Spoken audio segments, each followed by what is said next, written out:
Welcome to Inside Hilltopper Athletics, brought to you by Panhandle Cleaning and Restoration. Here's your host, Todd Ullum. Welcome into Inside Hilltopper Athletics. I am Todd Ullum. This first segment, football here with head coach Roger Wildeye. Some good things this past weekend. The Toppers pick up their first victory of the season, 31-10 over Concord. Coach, the Toppers got started early and often in this one. Levi Guillion getting the start and showing why you gave him the start. Yeah, and the big reason behind he gets us in and out of bad plays. He's able to check plays the other way, change the play to a better play, and was probably the determining factor in the game is him getting us in and out of plays. The Toppers' first offensive drive of the game ended with a Guillion rushing touchdown, made it 7-0. The Toppers' defense would then get an interception. Guillion would hit Hunter Patterson with a beautiful throw, beautiful catch, 14-0 in the first quarter. By the end of the first half, the Toppers would be up 21-3. Just a tremendous first half in the way the Toppers came out all around. Right, and it starts with special teams. We were able to somewhat keep their special teams out of it and not provide scoring opportunities, and we made the big play on special team. If you look at their first score, it came off of a special teams return, and they had good field position and was able to get a first down to get in field goal range. So special teams plays a big part of everything, and so it starts there. Then defensively, we played a bend and don't break defense. We did give up some plays, but when we got down in the red zone, we were able to put our heels in the ground and stop them from getting in for the most part. And then you look at offensively, we controlled the line of scrimmage. The offensive line has been playing so well this whole season, and we've been getting what we need out of there to open up the running backs. If you want to look at one negative, I didn't mess the pass and the run game very well that game. We're kind of sporadic throwing the ball. And so, because we can't be one-dimensional. You have to be able to throw the ball as effectively as you do. I'm not saying yardage-wise it's always going to add up or the amount of plays, but you have to be effective in both areas to be successful offensively. And so it was a really good game offensively. We went down the field. We changed what we have done the previous 4 games, and not by design, because we designed to go in to be 50-50, but when our offensive line was playing that dominant, the running backs were all around, all 3 of them ran well. We made a concerted effort to put the ball on the ground, and Coach Conwell, upstairs is, keep coming with the run plays, and we'll go from there. And then if he saw something, we could check to it. And so that's basically what the game plan changed into. We were able to adjust to what they were doing differently. Yeah, the Toppers' rushing attack did tremendous in this game. Hunter Patterson, 85 yards and a touchdown. A.J. Barmer, 62 and a touchdown. Guillion, the quarterback, had 51 and a touchdown. We also saw Tylen McGee have quite a few good runs for a young back. The defense, as you said, had a tremendous game in this one. Special teams in the third quarter, Delano Marcellus blocked the punt that led to some more points for the Toppers, earned himself Special Teams Player of the Week in the Mountain East Conference. Right, and that was, kind of on your own type thing, meaning we were in safe punt. There'd be times that we do that just to, if we're not sure if they're going to fake it or go for it, we just stayed safe. And he made an effort play, and deservingly so, got Conference Player of the Week. It's funny because it came down, it was 4th and 28, and I called on the phones, I said, safe punt again.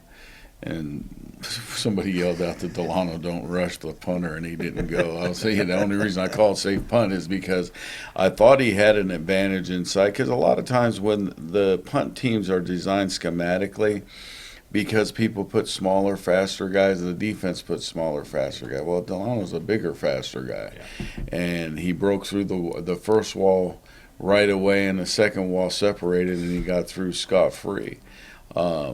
So, we're going to have to look at something we do on our punt return and maybe leaving some of those bigger guys in there. Well, this seemed like an all-around great game. Offense, defense, special teams. The Toppers were ready in this one. They came out firing on all cylinders and picked up the 31-10 win.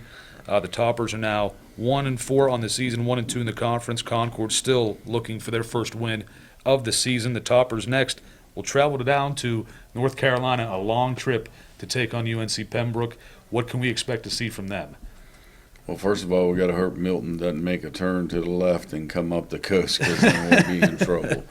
Well, you look at them offensively, they've played two quarterbacks, and with each quarterback, they've run different styles of offense.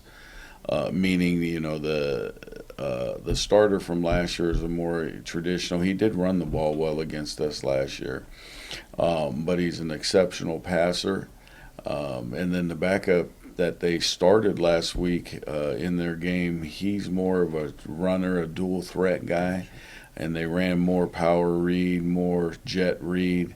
So we're going to have to prepare for both quarterbacks. Obviously, we don't know who we're going to see. They can say on their depth chart they're going to start one kid and they start the other. It's just kind of a game time decision. I'd imagine they're going to list to go at it. And then if you look at them defensively, they're bigger. They're a faster team than we face. The size, they're not the biggest team in the world by weight, but they play physical and they play fast. And they're probably one of the best 1-5 teams I've seen in a long time, meaning they've lost to some good teams.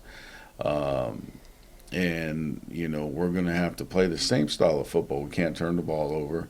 We have to create turnovers so we have extra possessions. There's no secret in the mathematic formula for winning football games is he who makes the least amount of mistakes usually wins the game. So taking care of the football is going to be huge.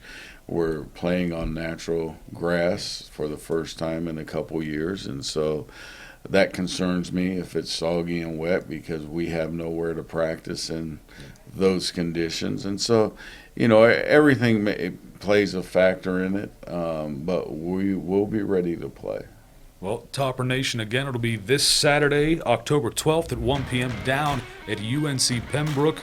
Again, hopefully the weather cooperates and we can get this game going. But, Coach, good luck down in Carolina. And, folks, we will see you.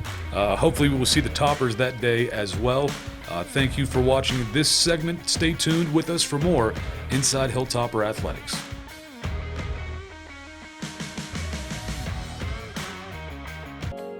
Disasters happen. Pick the team that takes care of them all. Powered by offices in Wheeling, Morgantown, and Pittsburgh, Panhandle Cleaning and Restoration is ready to handle any size emergency at a moment's notice. We have the right people, knowledge, and equipment to respond 24 hours a day. I'm Roger Wiley. When disaster strikes your home or business, tell your insurance provider you prefer the restoration company the Hilltoppers call, Panhandle Cleaning and Restoration.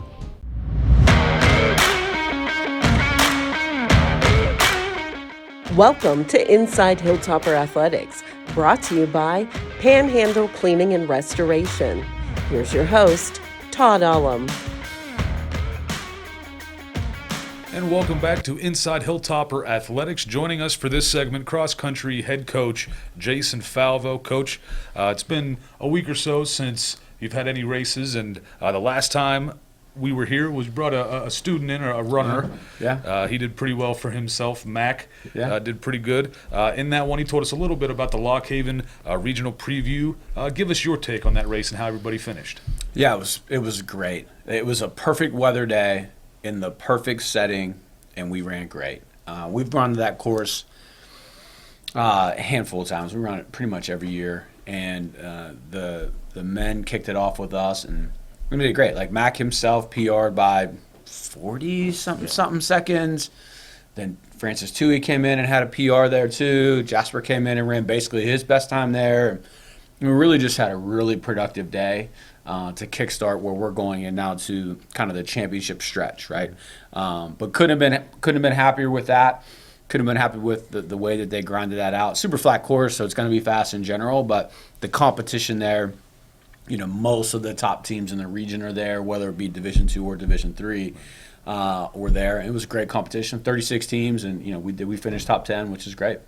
With every sport, with every season, there seems to be you could say, dog days of the season. Yeah. Has it reached that point yet for cross country? Yeah, for sure. And really preluding our pre-show conversation, the same kind of thought. But yeah, we are. We're in the middle of it.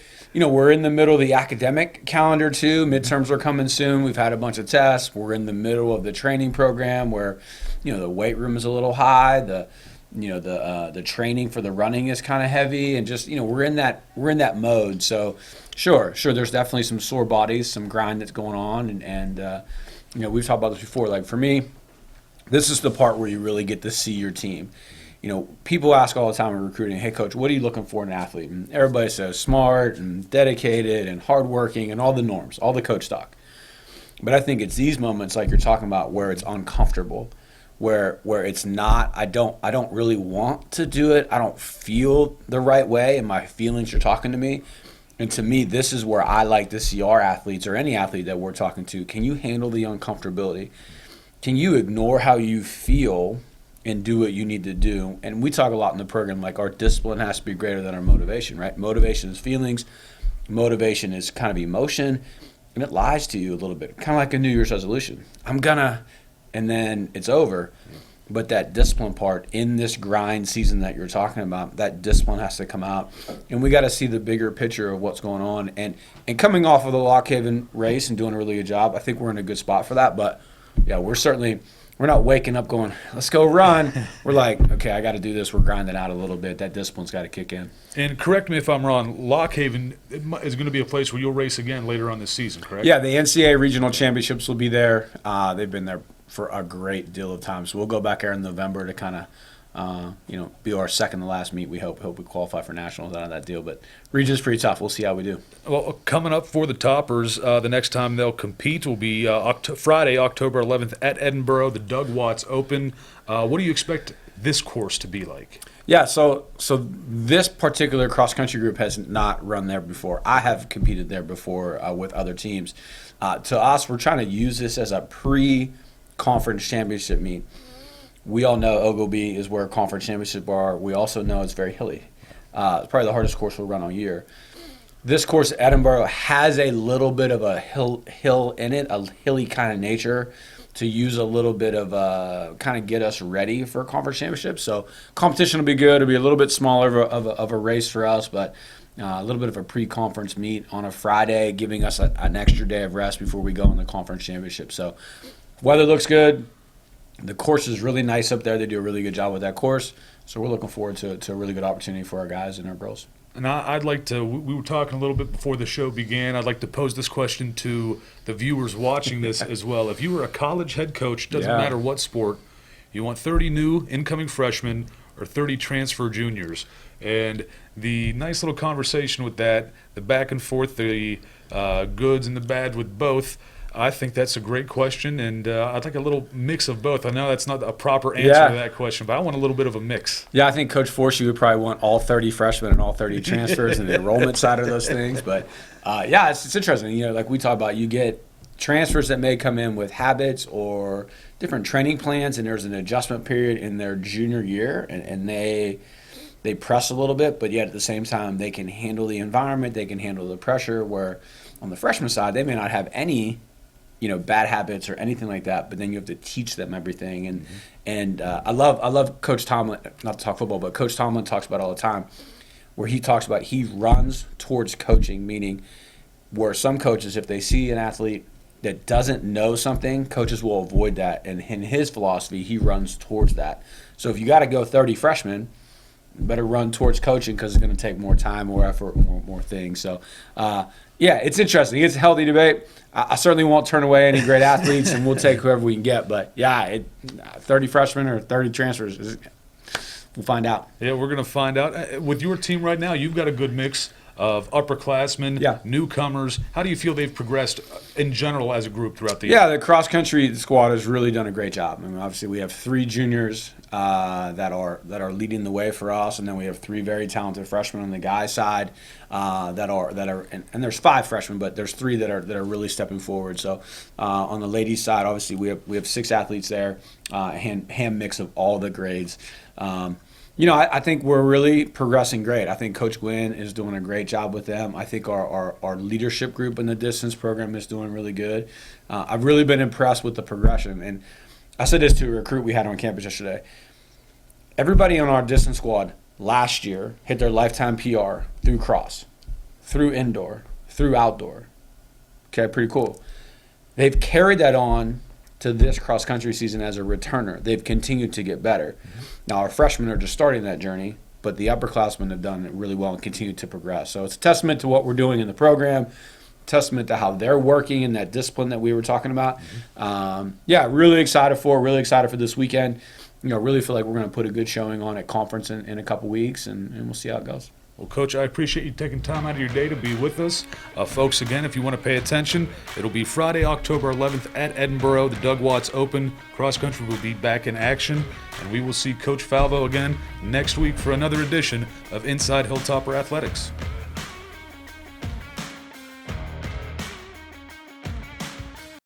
We're Panhandle Cleaning and Restoration, and we're gonna save you.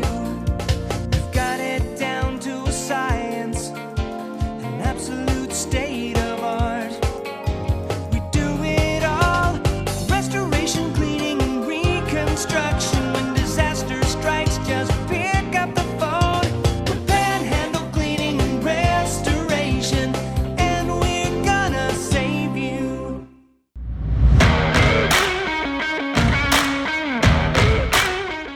Welcome to Inside Hilltopper Athletics, brought to you by Panhandle Cleaning and Restoration.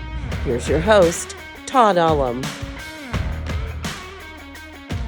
Well, welcome back to Inside Hilltopper Athletics. Joining me, Mackenzie Johnson, the head coach of volleyball here at West Liberty University. Coach, a travel week last week, 2 road matches on the schedule for you. The first one, you went down to Salem.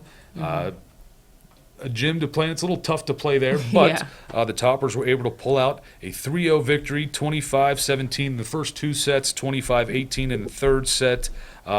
Seemed like overall just a pretty good match for the whole team. Yeah, I would say honestly it was a pretty good match. I got a lot of I would say all of our roster got to play, and that's kind of, rare getting into this kind of this portion of the season, going into conference play and stuff like that. So it was good to see, other leaders in different positions step up and get the opportunity to play.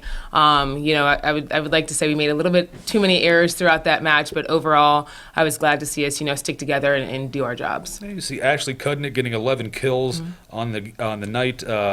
Dakota Kenny getting 24 assists.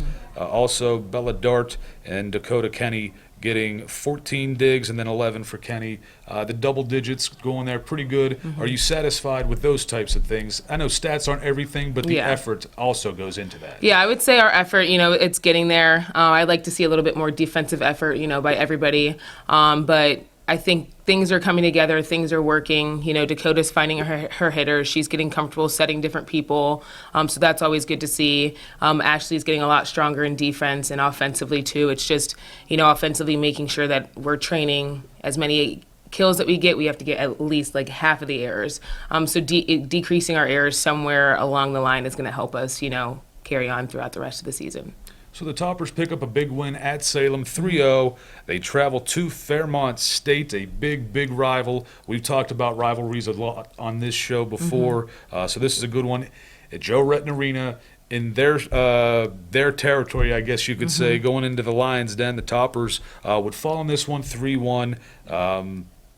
Unfortunate, but it's a good learning experience. You're facing a rival. Now you know what to expect next time. Yeah, absolutely. I think the biggest thing that I've been focusing on this week with the team after that loss is just consistency. I think last week, in practices against Salem, our serve receive was great, our defense was consistent, our blocking was consistent, and then in that match there were just a lot of inconsistencies on serve receive with our first touch, blocking, with our defense. So, on Sunday when we got back in the gym, it was kind of, how are we going to be consistent moving forward? How are we going to, show up as the same team on match day that we do in practice and vice versa? So, just kind of getting those reps in practice. Our serve receive had like 45 minutes by themselves just passing. So I think it's good. Kind of a reality check for our team, and it exposed our weaknesses a little bit, I think, yeah. In this one, Dakota Kenny, again, she had 21 assists, 16 digs. She showed up big for the Toppers against Fairmont State. And we've asked some other coaches this as well during this fall season. Is this kind of the dog days of the volleyball season for you? Have they hit, or are they still upcoming? Yeah, I would like to say they haven't hit yet, knock on wood. One thing that we always talk about is how we beat burnout. I think that's even one of our team goals. And with them, it's just making sure that they're keeping volleyball and academics separate. So what are you doing in your free time to, really focus on your academics so that you're able to be present in the gym, in matches? Taking care of their body is a big thing. We do a lot of recovery, rolling out, stretching, things of that nature. We do a lot of ice baths.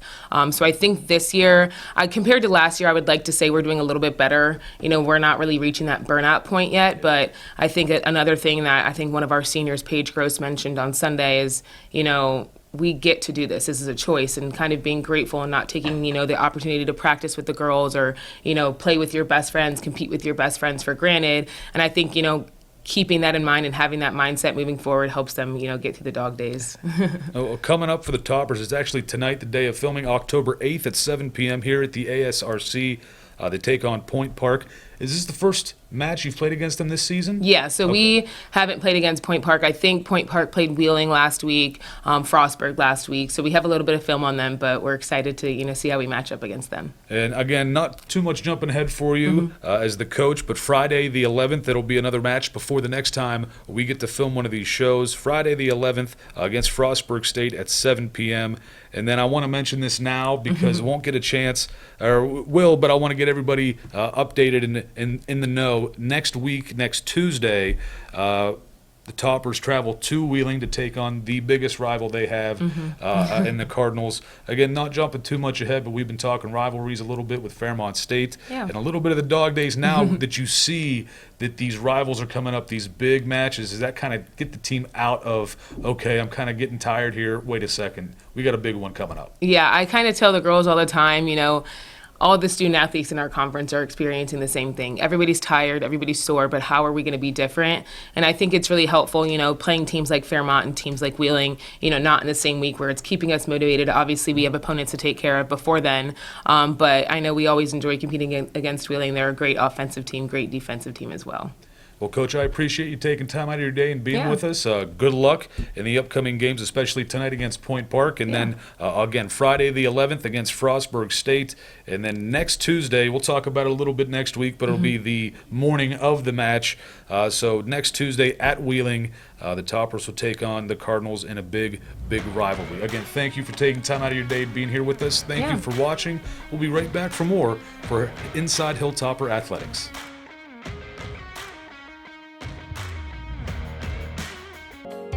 Disasters happen. Pick the team that takes care of them all. Powered by offices in Wheeling, Morgantown, and Pittsburgh, Panhandle Cleaning and Restoration is ready to handle any size emergency at a moment's notice. We have the right people, knowledge, and equipment to respond 24 hours a day. I'm Roger Wildeye. When disaster strikes your home or business, tell your insurance provider you prefer the restoration company the Hilltoppers call, Panhandle Cleaning and Restoration.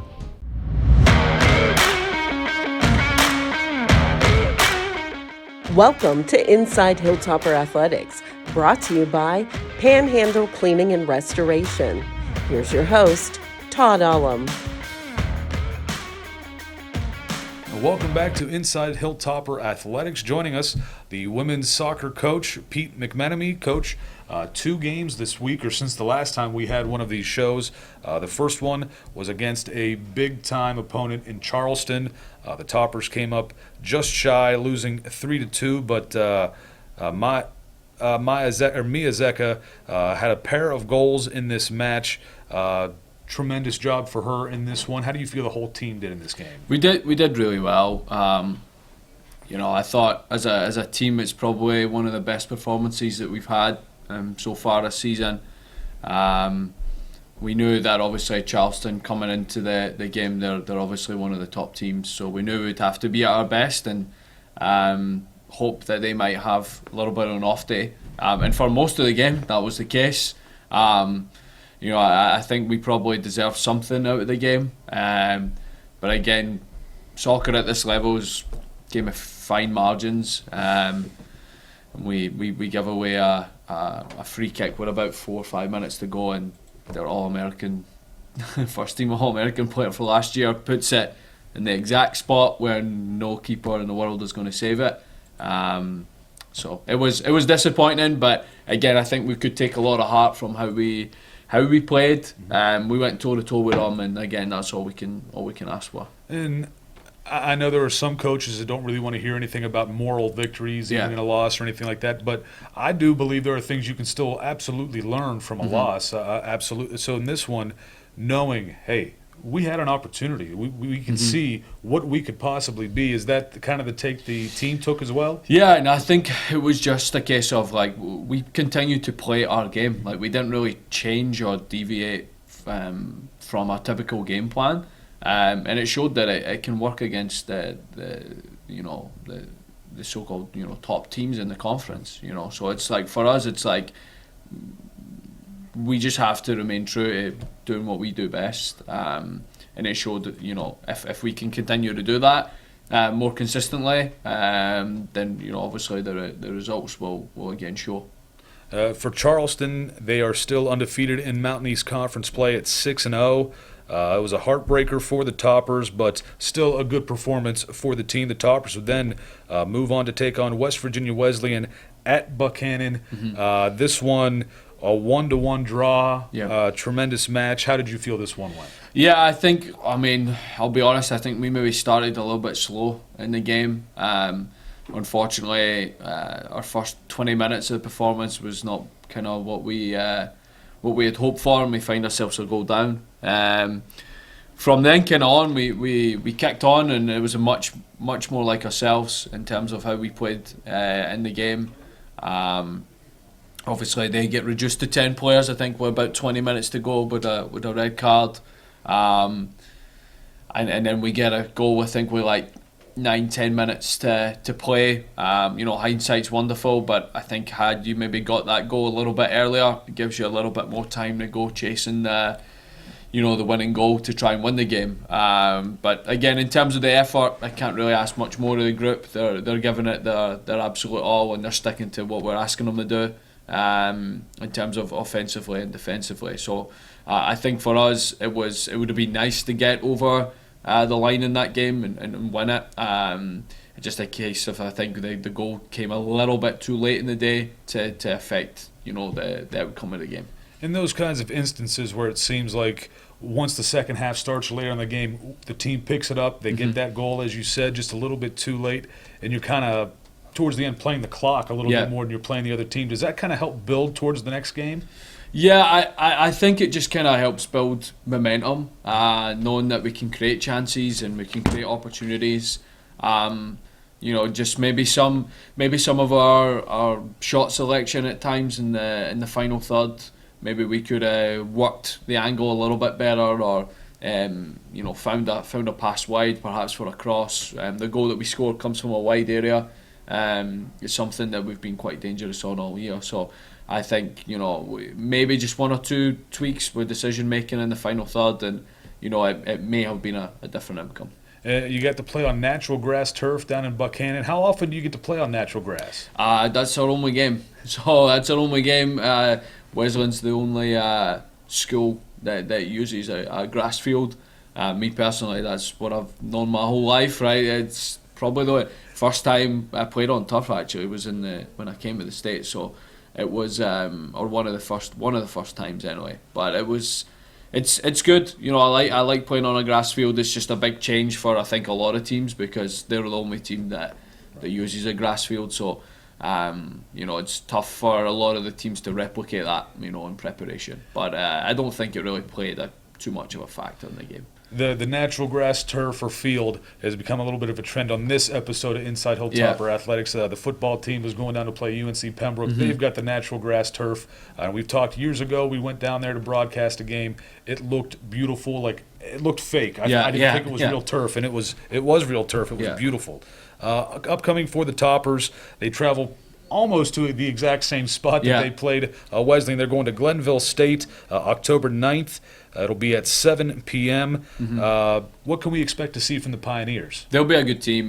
Glenville, they'll be technically a strong team. They'll have a lot of technically gifted players. They've maybe had one or two up and down results recently, but they started the season really strong. And a few really positive results. So I expect a tough game. It's a tough place to go and pick up a result. But ultimately, at this stage of the season, that's what we need to go and do. And I think everybody understands where we are and what we need to do to get to where we want to be. So I think for us, it's about going away from home, putting in our strong performance, playing the way that we want to play, and then ultimately getting the 3 points and getting the win. And I won't ask you to jump too far ahead being the coach, Yeah. But for the viewers at home, October 13th, Sunday at 1 p.m. here back at West Liberty University, the Toppers will welcome West Virginia State to town and take on another conference opponent. Coach, thank you so much for being here and taking time out of your day to do this show with us. Folks at home, thank you. We will be right back for the final segment of Inside Hilltopper Athletics.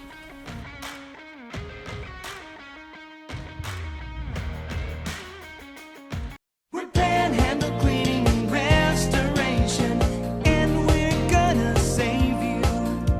We've got it down to a science, an absolute state of art. We do it all, restoration, cleaning, and reconstruction. When disaster strikes, just pick up the phone. We're Panhandle Cleaning and Restoration, and we're gonna save you.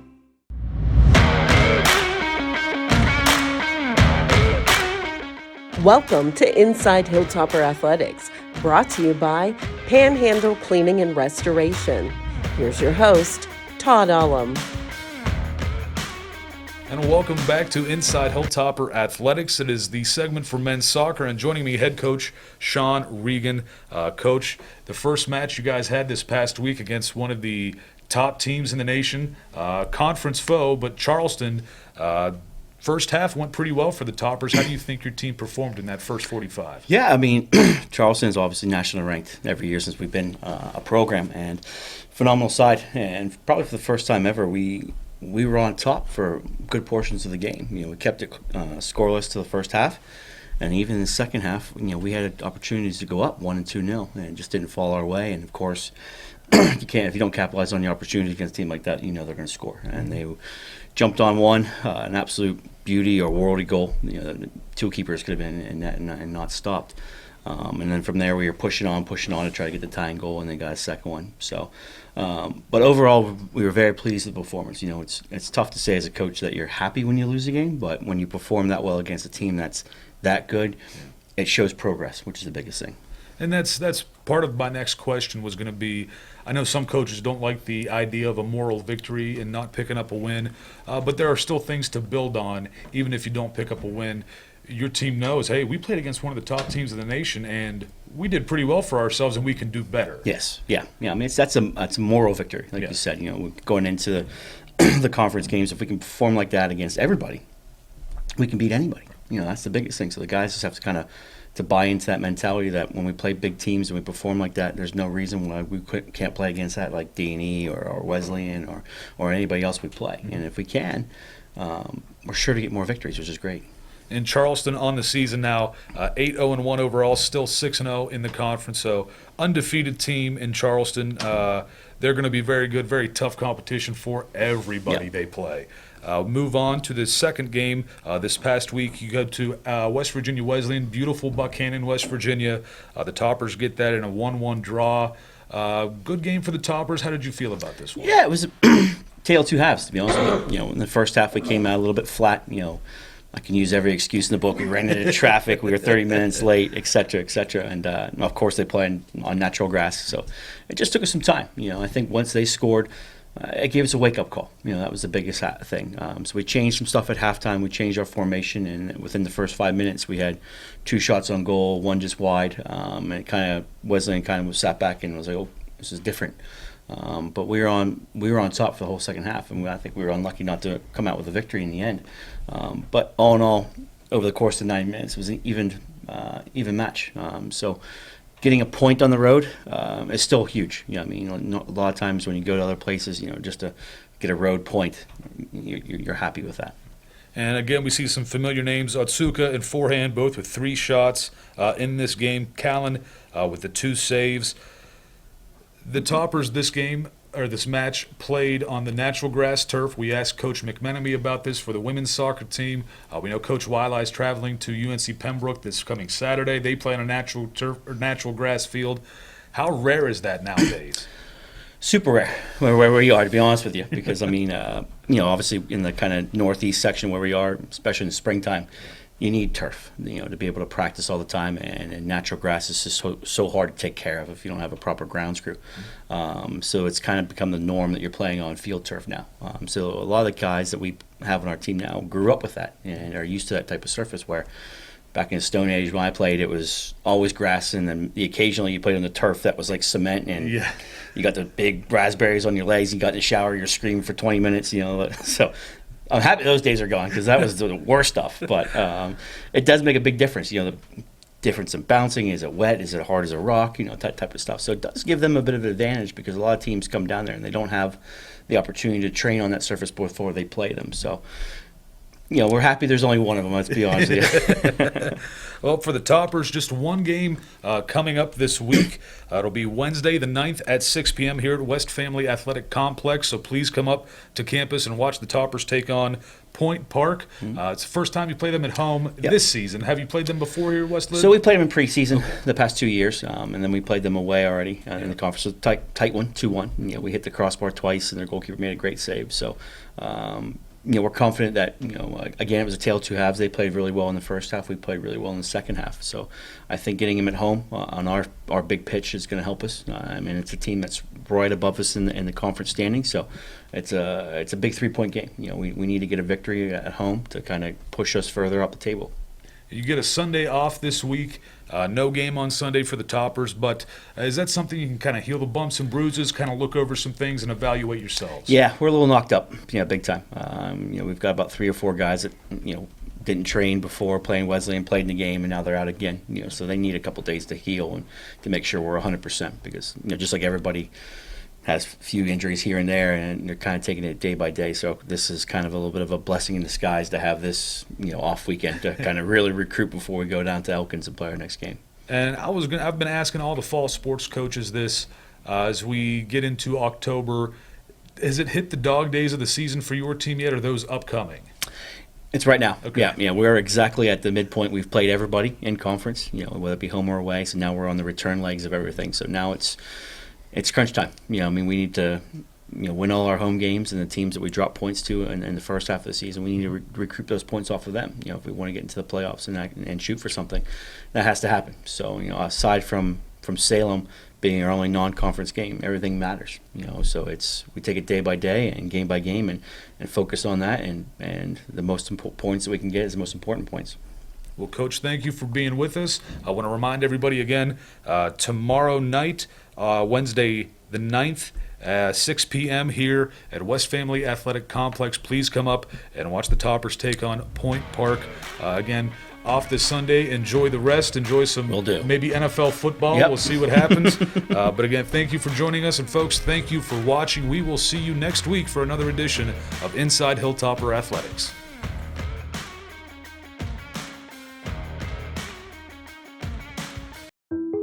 From humble beginnings in 1837, West Liberty University has been home to thousands of students. Whether you're a recent high school graduate or looking to complete a college degree later in life, starting your educational career at West Liberty University will be the catalyst for your future. This is a place where you will discover who you are and where you belong, surrounded by lifelong friends and a supportive faculty and staff. Start your journey home at westliberty.edu.